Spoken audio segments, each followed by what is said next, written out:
Right. Just a few more seconds, and then I will ask you to go back to your seats, please, so we can start the press conference and have more time with the talents. Please go back to your seats. S'il vous plaît, retournez vous asseoir. Je vais commencer la présentation de ce jury du 76e Festival de Cannes. So I'm going to start introducing all the members of the jury of the 76th Film Festival in Cannes.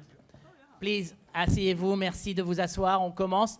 Let's start by the very end of the table over there with the director, the writer, and the editor, Damian Szifron.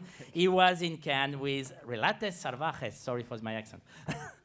Next to him, we have the director and writer from Zambia, Rungano Nyoni. Her first movie, I'm Not a Witch, was shown in Cannes in 2017, and she got the BAFTA for the first movie for I'm Not a Witch.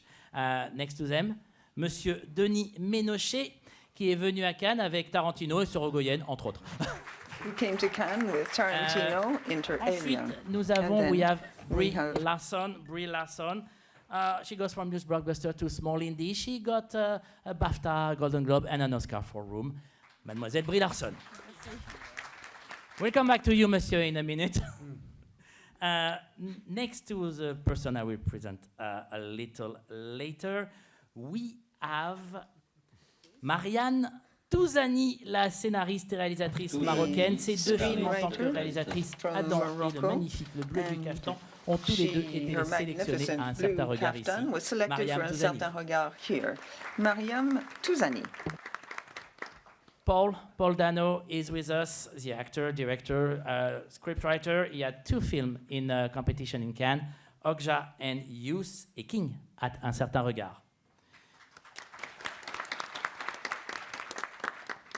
Next to him, we have Julia Ducournau. Un film en compétition à Cannes. Une palme d'or, plus grave à la semaine de la critique. La palme d'or, c'est Titane. À mes côtés, next to me, the writer, the director, the scriptwriter, Monsieur Atiq Rahimi. Atiq, vous avez eu votre premier film ici, Terre et Cendre, qui a été présenté à un certain regard en 2004. Monsieur le Président, Monsieur, two films in competition in Cannes, two Palme d'Or. Yeah, come on. Ladies and gentlemen, Monsieur Ruben Östlund. All right, guys, I'm going to start with one question for each and every one of you. After that, I'm going to open the floor with, for the question from the reporters here. The question is very simple, but I wonder, what was your reaction when you got a call from the Cannes Film Office asking you to be a member of the jury for this year? I don't know, who wants to start? Should we start with you, Damian? Yeah, why not? Well, actually, I was a little bit shocked, and I thought about it for like 10 minutes, and then, of course, I accepted. It's great to be here and among these very talented people, watching remarkable films chosen by remarkable people, and so I hope we can do a good work.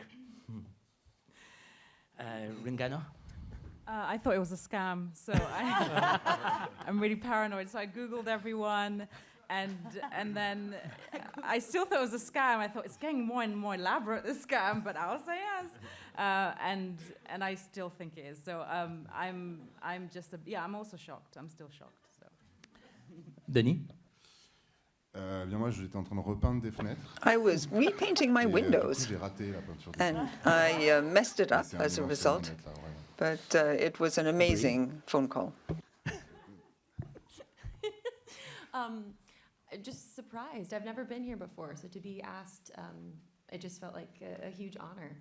I care so much about this medium, and so to be with these incredible people who I admire so much, to be in their company is a huge honor. Monsieur le Président? Yes. No, but I was super happy. I was very honored. I felt, it's happening 10 years too early, maybe. I felt I'm way too young to have this position already. But then I had one day to think. I asked for one day to think, and then I definitely was saying yes. I really, really wanted to do it, and I was looking forward to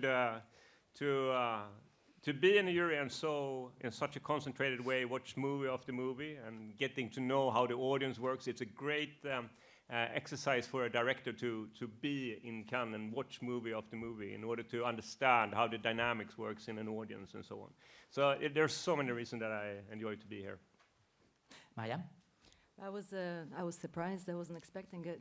And of course, I felt very honored, humbled, and just thrilled to be able to discover all these films, because it's true that you hardly have the possibility of just being in such a wonderful place like Cannes and discovering these incredible films. So it's just such a privilege to be able to be here among such wonderful people. So yeah. Paul? Yeah, it felt like unwrapping a present or something and being so surprised at what's in the box.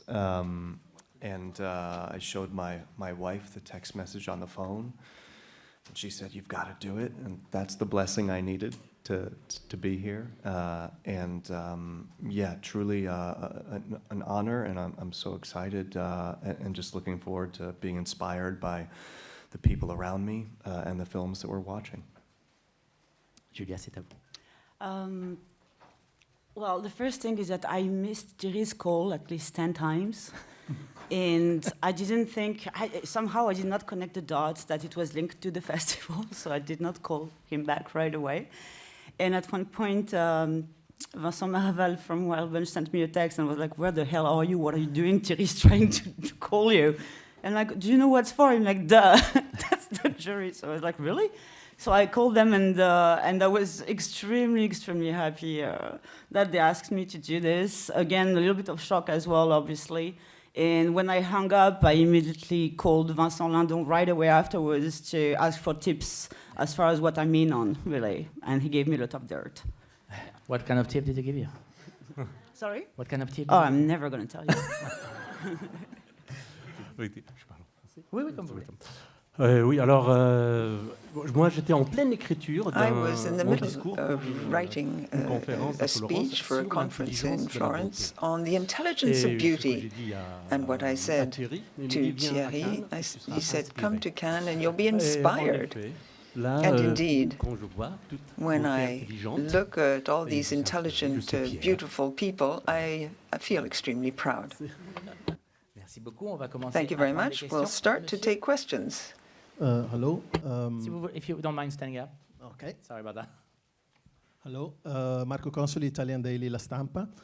To Giulio Ducournau, I would like to ask you, when you won the Palme d'Or, Nanni Moretti jokingly said he aged suddenly. So my question is, judging these films, how much you are going to rely on your personal taste and how much you will try to be objective? And to Mr. Östlund, I would like to ask you, if you were to write a film called The Jury, what kind of film that would be? Thanks. I can't wait for your answer. As far I'm concerned, I mean, obviously you come here to. I mean, the great opportunity of being in the jury is that you can actually exercise your open-mindedness. God damn it. And that you are here to watch films completely unbiased. Personally, I do not want to know anything about any movies that I'm going to see. I didn't read anything. I didn't watch any trailer. I didn't hear any interviews. I want to come like fully virgin every time I get into one of these films to honor the work that the director has put in it. So I don't know how it relates to Nanni Moretti, but I will watch his films like any other films here, obviously. So, Ruben, the jury is a film? If I write a film about a jury in a festival like this, I mean, it's always interesting to be in a jury because there's so much group dynamics going on. And it probably would be about that, of course. And I can just say that when it comes to running the jury, you try to create a certain kind of atmosphere where people don't try to be smart all the time, you know? Because people shouldn't be scared of saying what they feel, like what the gut feeling is and what comes to them. And if you have like a jury atmosphere where everybody's trying to be like top each other and intellectually smarter than the other, then you're missing out on something. So I really want to, not in the film, but in this jury, I try to raise the ceiling, and we should just like dare to try out what we want to say, and then find our formulation during the way. We don't have to be smart. We just have to follow that like first instinct we have that we want to say something, and then we will find out how to formulate ourselves. We got a question on the other side of the room. Hi, I'm from Rolling Stone, India. My first question is for Maryam. Just one question, please. So, just two parts. Do you think women view films differently than men? And my second part is for Nyoni. If during jury deliberation, there's a disagreement with the jury president, do you have a strategy? He's a two-time winner of Palme d'Or, so yeah. Could you reformulate your question, please? I didn't hear you. Do you think women view films differently than men? Well, no. I mean, I think as human beings, we each view films with our own sensitivities, and there is a lot of us and of what we've experienced that we put into the way that we see films. But I think, I mean, for me, cinema is not masculine or feminine. For me, cinema is le cinéma de l'humain. That's what motivates me, and that's what talks to me as a filmmaker. Second question. Thank you for your question.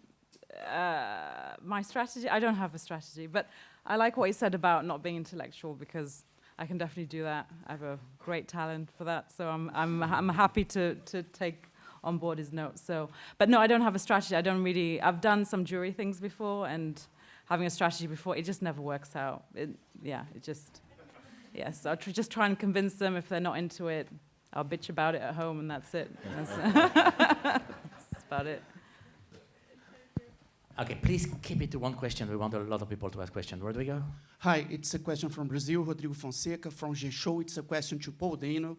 5 years ago, Cannes was the birthplace of your amazing wildlife. The screening at the Critics Week was incredible, with discussions about America, about love, about aesthetics. I would like to hear about your experiences at the Critics Week and how that section of the festival changed your career and your way of thinking about cinema. Thank you very much. Well, thank you. As I said then, you know, every year since I was a teenager, I scour the internet for the 10 days that the Cannes Film Festival is going on to learn about what films I want to make sure to seek out, especially by foreign filmmakers, because I think that, you know, when I discovered world cinema is when I became interested in making films, not just acting. We're so blessed to get to see this many films in such a short amount of time, because once again, I'm betting that a lot of us will come away super inspired. Yeah, that was very meaningful. Sometimes all of us need a little pat on the back to keep going, and to have my first film be a part of Critics Week meant a lot to me. Again, because most of the filmmakers that I would deign to aspire to have come through the Cannes Film Festival. So incredibly meaningful. I thought about it yesterday on the drive-in. That night after the screening, Carey Mulligan and I sitting on the beach drinking, and just what a wonderful memory that is for me in my life. Yeah, I hope to be back someday. Mm-hmm. I think we have a question over there. Hi, this is Matic Smajcem from the daily newspaper Večer in Slovenia. I have a question for Brie Larson. In the past 2 decades, we've seen you taking on roles both in independent cinema and superhero films. So having worked on both opposites of the film industry, I'd like to hear your thoughts. Do you think that maybe good Marvel films should get more opportunities to be shown on festivals such as this one, or is it better that both sides of the film industry are separated one from another? Thank you. I only know my perspective. I've never curated a film festival before, but I just know that I take the same level of preparation and care for everything, whether it's an independent film or whatever. It doesn't matter the budget. A film is a film. So this is my first time here, and I'm very excited to see the films, and I'm sure they will have a wide range in scope, and that's part of what makes this festival so special. Hi, over there, please. Yes. Just one question, please. Yes, Anthony D'Alessandro from Deadline. For the jury, the big screen is in its great spectacular here at Cannes. What would you say to the screenwriters on strike back in the US who believe that the demands of streaming are deteriorating their role in the industry? Specifically, Brie, Paul, Ruben.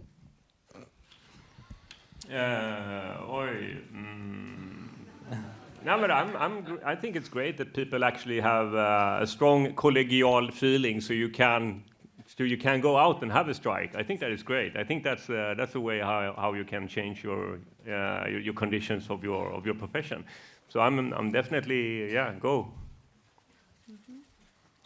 Yeah, my wife is currently picketing with our 6-month-old strapped to her chest, and I will go be there with her on the picket line when I get home from here.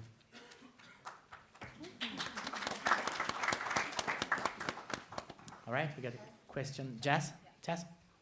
Thank you. Hi, Chaz Ebert from the United States, Chicago. I have a question for anyone on the jury. And actually, it's because of Madame Ducournau, who I asked if you won an award for audacity, as Cronenberg had done. Would that satisfy you? And yet you won the Palme d'Or. Congratulations. My question is do you have to hold the awards to only a certain category, or do you have the freedom to award prizes outside of the usual category? The question is first for Ruben, Östlund, and then if anyone else who wants to answer. For instance, if you think that 2 films deserve a prize, or if you think that there's a category, audacity, or anything else, would you award it? I mean, I think this is definitely dependent on how we are going to experience the films. There are possibilities to split the prize. But I mean, there's a recommendation. There's a certain of prizes that we are supposed to have in mind when we're watching the films.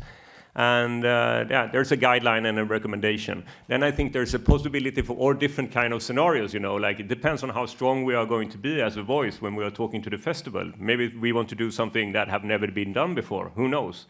And if we then, find the right motivation for it, maybe we can work it through. But there are guidelines of how we should approach the work. We got a question right here. Please. Hi, this is Marc Garriga from Catalonia Radio in Barcelona. This is a question for Ruben, because we have heard a lot that consensus kills daring, and I don't know if you agree with that, and maybe Cannes is an exception of that because of your films proves it, and Julia's film Win proves it. Do you agree with that, and if you have any idea how to fight this? What did you say? Consensus kills? Daring.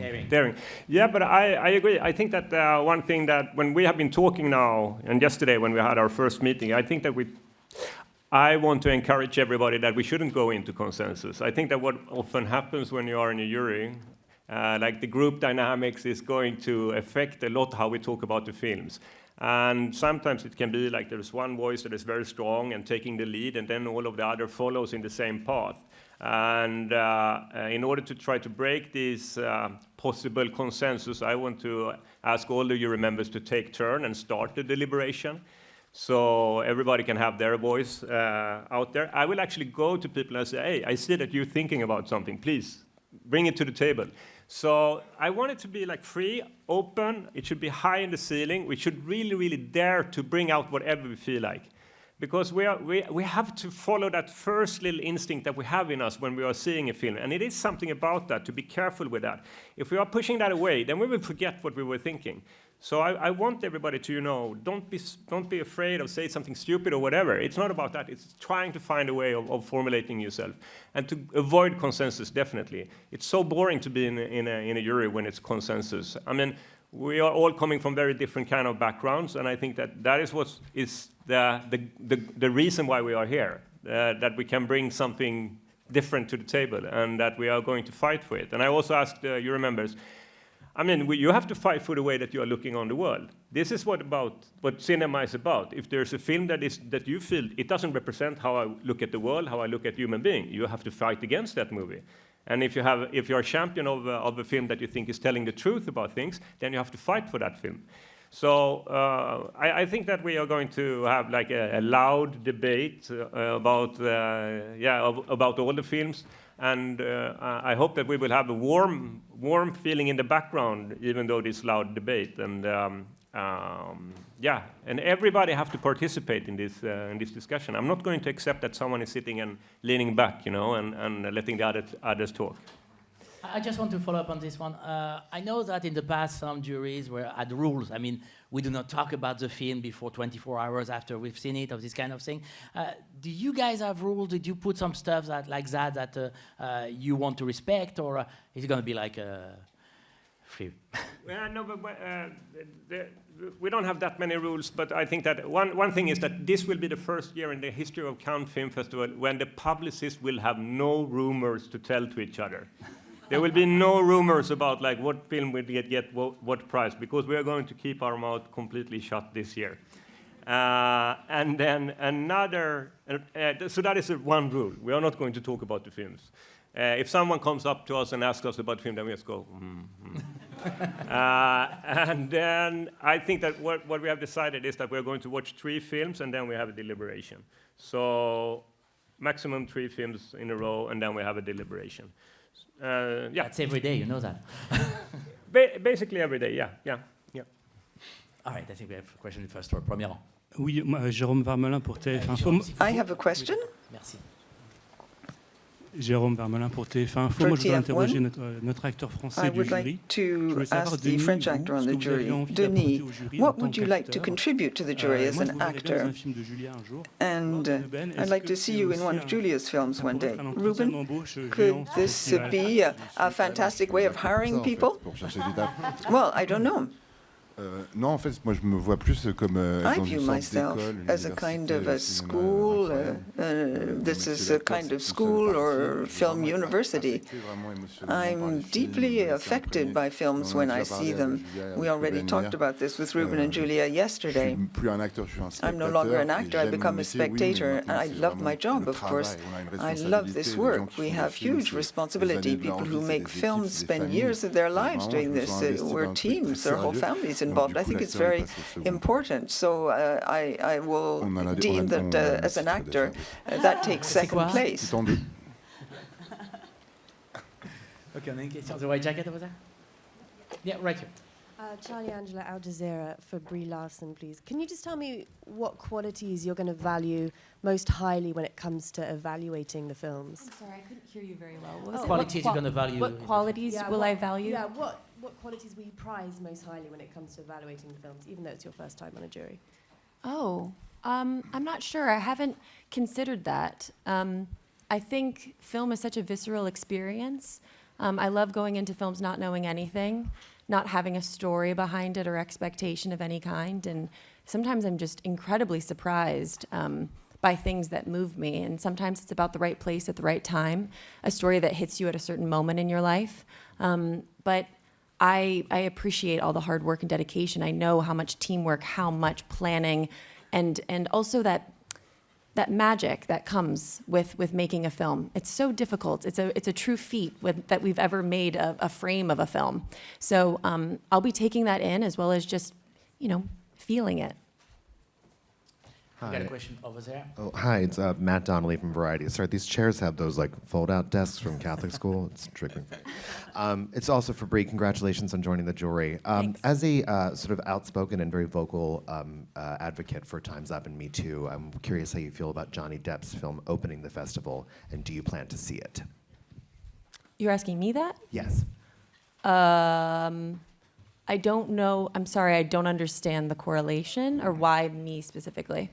Oh, just you were on the advisory council, celebrity advisory council for Time's Up. I think the Johnny Depp case has been very well played out in American and international media. Understood. There's been some controversy about that film being chosen to play out of competition in open Cannes. So I'm just curious if you will see it and how you feel about its selection here. Well, you'll see, I guess, if I'll see it, and I don't know how I'll feel about it if I do. Thank you. Yeah. OK. La dame en rouge, s'il vous plaît. Hola, para Cinéfilos Argentina. This question is for Damian. I just wanted to know, firstly, congratulations on Misanthropo, and secondly, how do you feel to be part of this jury, and how do you think it feels for all that cinematographers in Latin America that dream to be here? The last part of the question, can you repeat that?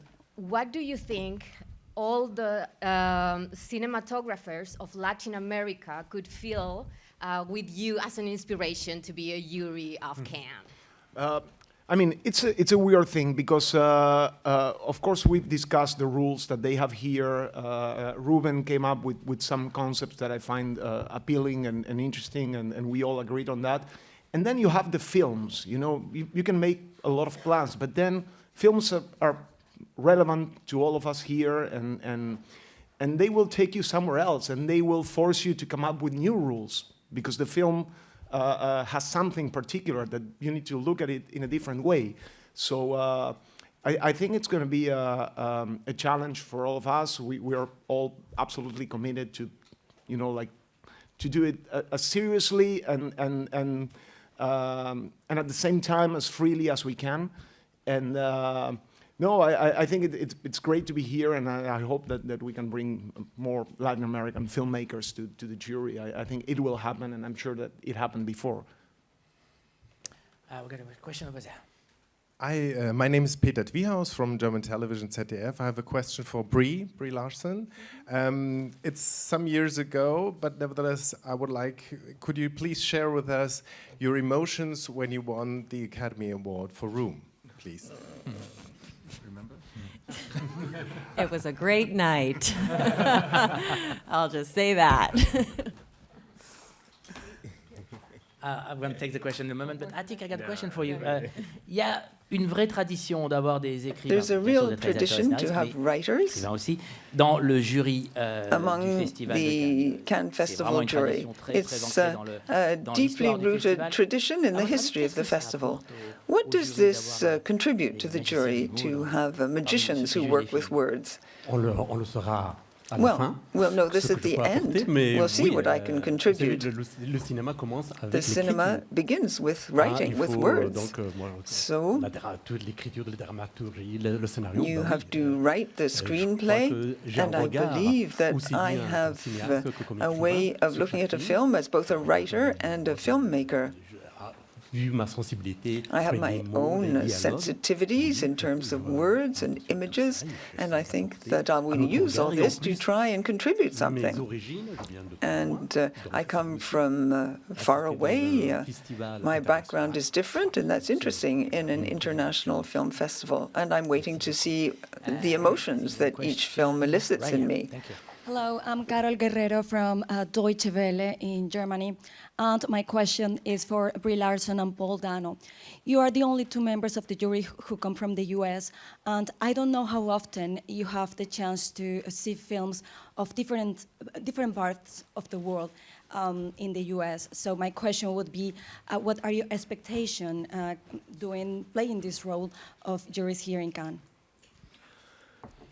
Well, yeah, as I mentioned before, you know, I've followed the festival for years and years and years for that exact reason, to make sure I know what foreign films to seek out, especially if they haven't gotten the distribution they maybe need or deserve in the States. And luckily, with technology, it's gotten easier for us to see many of the wonderful films that come through all of the sections at Cannes.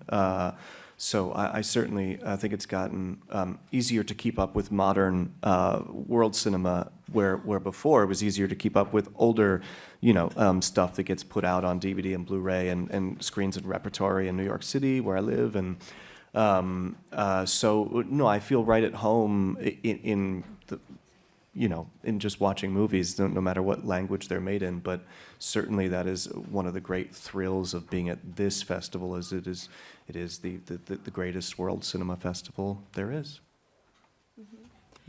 Similarly, I think 15 or so, Netflix used to have the whole Criterion collection. So when you would get DVDs mailed to you, I was just burning through their entire catalog. And it opened my eyes. It allowed me to see different periods of time and different places that I couldn't travel to. And I fell in love.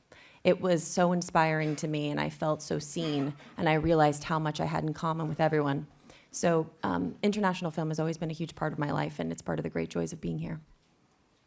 I've got a question right here. Hi there, folks. This is a question for Ruben, but if any of you have any thoughts, I'd be interested to hear. Amid ongoing protests in France, the city of Cannes has put a ban on protests outside the Palais, outside those famous steps you'll be walking up, and along the Croisette. As an artist, what are your thoughts about this ban on protest and on some kind of freedom of speech?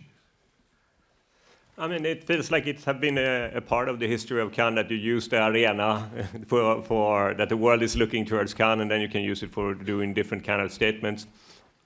I support that they are doing it. I think that it's one of the great things with the festival when the world is looking towards you, that you can get things out there. You can say what you want to say. So I mean, and I know in the 60s when Godard and Truffaut was like holding the curtain and didn't want them to screen the films in competition, and it stopped the festival. I remember how Milos Forman was reacting to that, because he had one of his films in competition that he wanted to screen. And at the same time, he was sympathizing with the people because it was the revolutionary, like student revolution in Paris, and he was sympathizing with the revolution, or sympathizing with the people that was protesting and demonstrating. But at the same time, he wanted to screen his film. So of course, it can be like there's a situation that we want to fulfill our work. We want to participate in the festival, and so it can be like it can be very like a fork. You know, you don't know which leg you should stand on. Hi, this is Eric Cohn from IndieWire. I have a question about the Oscars that will hopefully get a detailed response, and it's for Ruben. Since both of your Palme d'Or winners were nominated for Oscars, how important do you see the Palme d'Or in influencing the Oscar race as it unfolds? Well, I mean, for me, I started the film school in 90s. In 95, I started in film school, and it was interesting because the teacher at that school, their reference of like the history of filmmaking was always going back to Cannes. They were always talking about like the filmmakers in Cannes. And I look at myself as a European film director. I look at myself as I'm part of a European tradition when it comes to approach filmmaking. I think the role of cinema that we have in the European culture is something that I'm willing to fight for. So in my opinion, of course, the Golden Palm is the greatest film prize in the world, of course. And when it comes to Oscars, of course, there's a feeling in that there's an impact on the audience, or like more average audience, if you say like that they know about that prize. Even there's an even stronger brand around that prize when it comes to not the cineast field in filmmaking. But for me, it's an easy choice. If I can choose between an Oscar and Palme d'Or, it's an easy choice. Okay. I'd rather have one more than have an Oscar. Yeah. Right in the middle, please, sir. Sir. Thank you. Oui, bonjour. C'est une question pour Denis I have a question for Denis Ménochet. Il y a eu un film qui est sorti There was a film which was released during the pandemic. Asbestos. Comment vous considérez ce film How do you et en view même temps this le film succès qu'il a pu avoir? Et est-ce and que its vous pensez que success? c'était un Do you tournant think pour vous dans it votre was a carrière, turning point for you in your career? Ou à moins qu'il y en ait eu d'autres. Unless déjà. there were perhaps other turning Non, mais- points. Yes, non, there have mais been des many tournants, turning je parle. points. Des tournants dans la carrière. Turning points in my career? I don't know. You keep progressing. Thank you. Le succès de ce film est assez incroyable, mais It was quite encore une fois, incredible that this film should have been such a success. People were queuing in front of the movie theaters. People were saying that the movie theaters had no public left, but people were queuing up to watch the film. It sort of escaped us in this respect. More than 1 million admissions in Spain, more than Avatar. And the film is still very much alive. But I don't speak Spanish at all, so I haven't been able to follow this up. A turning point in my career? I don't know. I'm a bit like a Bugs Bunny cartoon. I just walk forward on my big floppy feet. That's how I progress. It's a total mystery to me, but thank you very much for your question in any event. Question in the second row right here. Deuxième rang, ici, merci. Hi, Nikki Fowler, Glitter Magazine. Also the president of Hollywood Critics Association and a member of Alliance of Women Film Journalists. And my question is for anyone on the jury. There are 5 female directors in competition, and that makes up about 32% of the filmmakers. What work do you feel needs to be done to have further representation for women at the festival? Thank you. I can start. I mean, I'm a professor at the film school in the university in Gothenburg, and I'm definitely pro-quotation when it comes to the film schools. I definitely think that you should be very aware of how you're using these spots that are in the film schools, and when it comes to the state money and how you're using state money and so on. So, and I would say that another problem that comes to the film school, it's not only gender, it's also class. Because when it comes to the film schools, we very often take in people that come from working class, middle class, but the ones that are coming from working class, they are not continuing being directors after the school because they feel financially stressed. So even though if they maybe could make it because they have the money enough, but the financial stress that is in the backbone of the working class makes them not continue make movies. So in a school like Akademi Valand film directing in Sweden, there's a problem for us because even if we are trying to take in these people and trying to make a diversity when it comes to class, and afterwards there's something in the mentality, it's something about like the financial security that is not there 100% that makes people continue and have those extra hours that you have to put in it. So they get an extra job instead. And therefore they drop out and they don't continue in the industry. So there's a lot of these questions that is super interesting to talk about, but I definitely is pro that you're talking about it on a university level when it comes to education and I can say one thing more. I was brought up on an island called Styrsö on the west coast of Sweden, and this was during the 80s. We could borrow a video camera from the commune and an editing table from the commune. So the commune had this thing that they gave to the youth of the village in order to have something for us to do in the spare time. And that was the reason that I started to make movies. So there was something, a communal, action that made people starting to work with cinema. And this, of course, if you spread these things out, if you start to have moving images as a subject in the school, in the primary school, a lot of more people will know how to use the tool, and they will reflect on the possibility that this is with moving images, and they will probably move on to making feature films. So I think it's it's a big question, but it has to go into the level of primary school. And especially in these days, I mean, we have 45 billion cameras in the world. There are 45 billion cameras in the world that people are using, but we don't really discuss in which way the images are influencing us and how it changes the way we look at the world.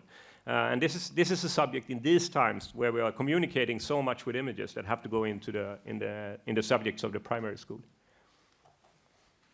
Okay, we have time for one more question. Over there, I think. Yeah, sorry. Okay. Bonjour et donc merci beaucoup, merci Thank à tous. you very much. Moi j'avais une question I principalement have a pour Julia, question mainly for Julia. en mémoire la réussite I de la Palme d'Or remember pour Titane. the Golden Palm for Titan, and I just wanted to know, and this is a question I could put to others. Cette Palme d'Or, you received this Palme d'Or, this wonderful award, and what was your feeling? Now you're on the other side of the fence, so to speak. You're a member of the jury. So what's your vision when it comes to awarding this wonderful prize to somebody in 2023? Alors, moi, j'ai assez peu de souvenirs de ce qui s'est passé I don't really remember what happened in 2021. The emotion was so intense that, in fact, I don't remember a lot about it. Et le fait d'être dans le jury aujourd'hui, je pense que d'une As a certaine member manière, of the jury, ça va m'aider well, I think that will probably help me à me rendre compte to realize now what happened to me in 2021. What's definite is that, as everyone was saying here, and it's what we were saying with Ruben yesterday, remettre la Palme d'Or à quelqu'un, c'est un giving vrai the changement Palme de d'Or vie. to someone can really change that person's life. Évidemment, symboliquement, Symbolically, quand on est cinéaste, on aspire, when you're a on ose à peine filmmaker, rêver, you hardly dare dream of winning a Palme d'Or. It's the Holy Grail. Un changement de vie assez And it colossal. Il y a can des trigger a vrais huge impacts, change il y a in one's life. ça a énormément d'importance It has pour les financements des tremendous films importance when it comes suivants. to financing Donc c'est subsequent vraiment, films, for au-delà, example. l'aspect symbolique, évidemment, c'est celui dont on parle le You plus. have the symbol, Mais, that's what people talk mais je about the pense most, que, but I voilà, believe il ne faut pas prendre ça à la légère quand on, that you quand on shouldn't take décerne lightly when you hand out this award. It's not just an honor. It's not just a symbol. What you're doing is you're giving a fantastic foot up to someone in their life. You're propelling them forward. The conditions will change compared with the past. And so it carries tremendous weight. It carries huge meaning and tremendous weight, this award. That's something I truly realized today. No? Should I answer? Do you want to add something about the responsibility of giving a Palme d'Or? The thoughts I have on giving it, give the prize, or what it means, like in general. No, but I agree with what you said, Julia. It's a fantastic thing to get to experience it, and it's also a burden on the shoulders of the director that gets it. And well, and I can just tell the difference in my life when I'm going to different countries in order to distribute the movie and help the distributors to get attention for the film. It's one of these prizes that builds a relationship between the director and the audience, and the director and the media. And it's just a fantastic prize. And as Julia said, it's like something that many great directors have not gotten it, and you have to be lucky also when you are getting it. You have to make a great film, but also you have to have a jury that is supporting your film and are a champion of your film when you are presenting the film in competition. So yeah. Monsieur le Président, ladies and gentlemen of the jury, merci beaucoup. Thank you. Thank you very much. Oops, sorry. Merci.